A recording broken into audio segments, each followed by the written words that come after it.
И здесь вот наша выставка наших вин и напитков, которые мы делаем на учебных практиках, на практических занятиях. То есть это труды наших студентов, будущих специалистов-виноделов. Здесь и сухие вина, белое, розовое, красное, и купажные вина, и такие вина, как портвейн «Вольный Дон», который греется на солнце. Самые популярные вина, к сожалению, полусладкие. Хотя я вот учу, как винодел, уже почти с 30-летним стажем, я люблю пить сухие вина, натуральные, то есть сок, который сбродил.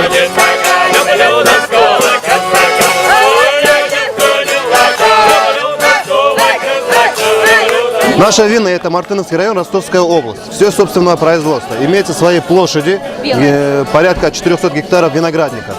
И все делается из натурального винограда. У нас существуют линейки полусладкие, белые, красные, сухие, крепленные, портвейны. Есть марочные вина, херес дамскую, которому уже порядка 18 лет, 95-го года урожая.